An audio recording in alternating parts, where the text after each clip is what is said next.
Muy buenas noches, amigos. A unas pocas horas de celebrar la Navidad, me gustaría que trajésemos al presente a unos personajes que juegan un papel fundamental, según las Escrituras, en toda esta serie de fiestas relacionadas con el nacimiento de Jesús de Nazaret, según el mundo cristiano. Lo cierto es que les hemos puesto nombres, pero en las Escrituras no aparecen denominados de ningún modo concreto. Simplemente se les conoce como los magos. Puede que no fueran reyes de ninguna parte, que solo fuesen ancianos sabios, pseudocientíficos de la antigüedad tal vez, pero hoy construimos un retrato de quiénes fueron esas figuras que, según el Evangelio de Mateo, estuvieron presentes en aquella noche que cambió el curso de la espiritualidad de Occidente. Como digo, solo San Mateo menciona la aparición de estas figuras sin especificar ni nombres, ni su ascendencia monárquica, ni su número. Se refiere a ellos como los magos. Afirma el patrón de Venecia que siguieron una estrella que les llevó hacia el mismísimo establo en el que nació Jesús y presentaron ofrendas de oro, incienso y mirra.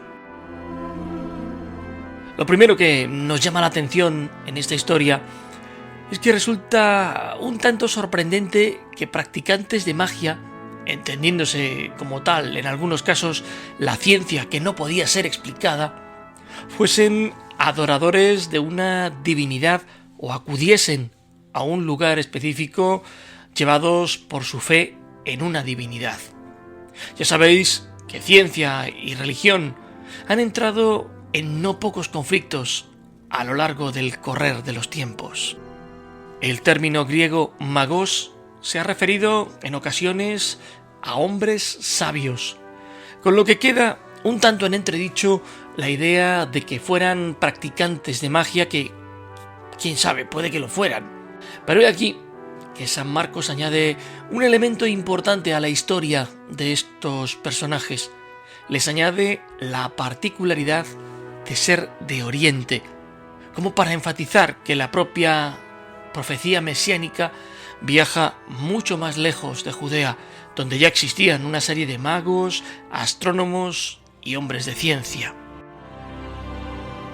Pero, ¿qué podemos entender por Oriente? Porque, por ejemplo, Babilonia está al oriente de Judea.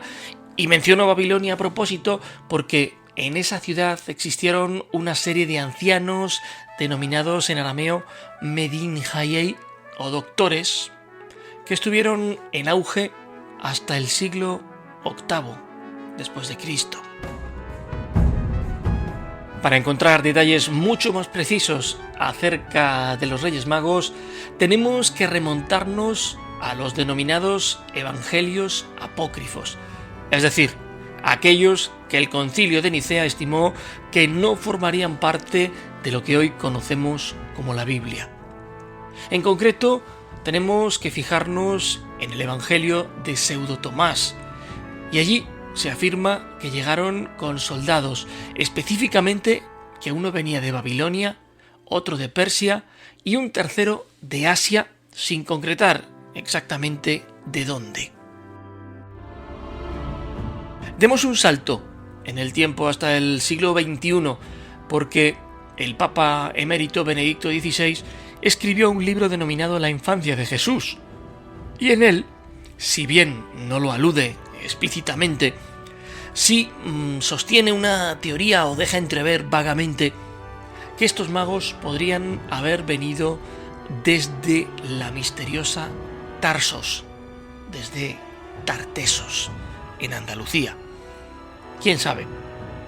En todo caso, dice la leyenda que antes de llegar al portal, los magos visitaron al rey Herodes el Grande en la ciudad de Jerusalén, a quien interrogaron por el nacimiento del llamado rey de los judíos. El monarca, después de consultar a los escribas, les aseguró que el niño debía nacer en la pequeña ciudad de Belén, como establecía la profecía de Miqueas. Agregó astutamente que de regreso hablaran con él para darle noticia del sitio exacto donde se encontraba dicho niño y así poder ir él también a adorarle. Pero en realidad, según el relato bíblico, su intención era darle muerte.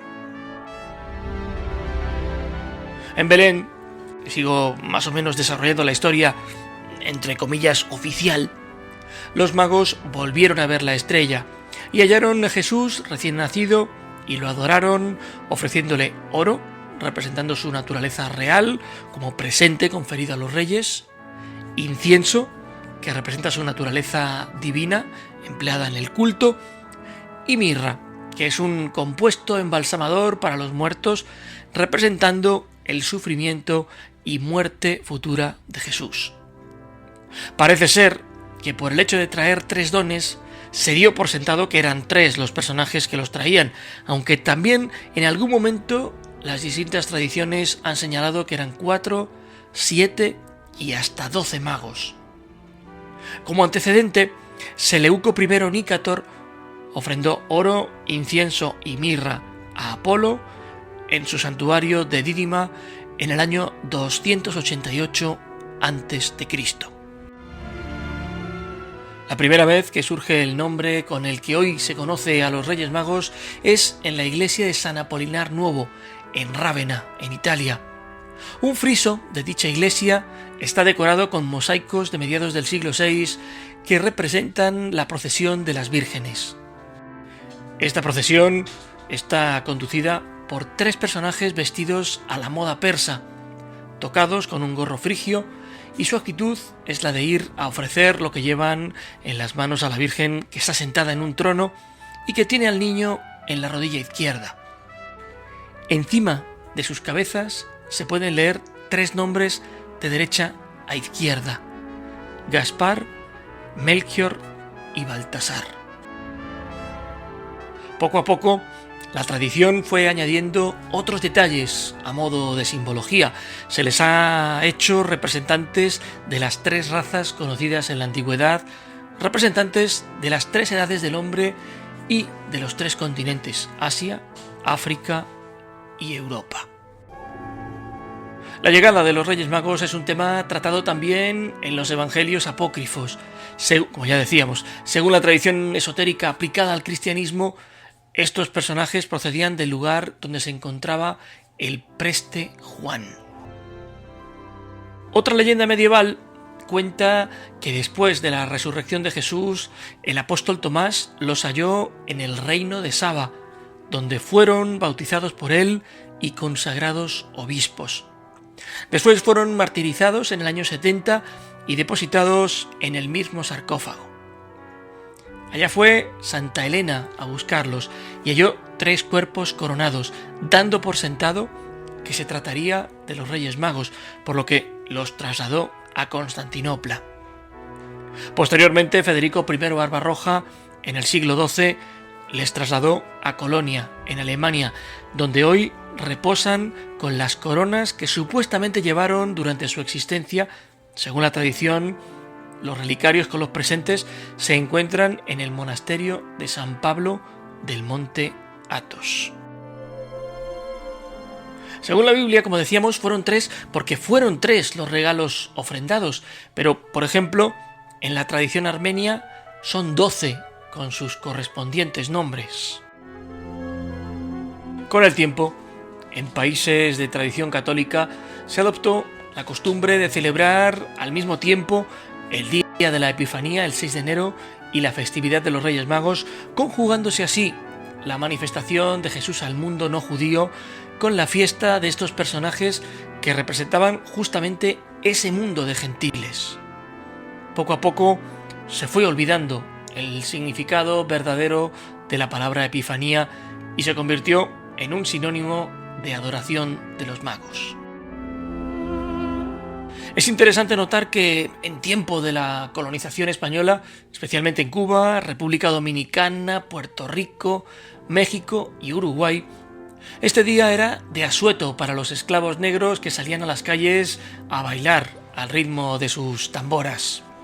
Esta costumbre originó el nombre de Pascua de los Negros, con que el día es aún conocido en algunos países como Chile o Paraguay. De hecho, en Paraguay la comunidad afroparaguaya celebra el día de su santo, San Baltasar. Gracias por estar ahí y buena suerte.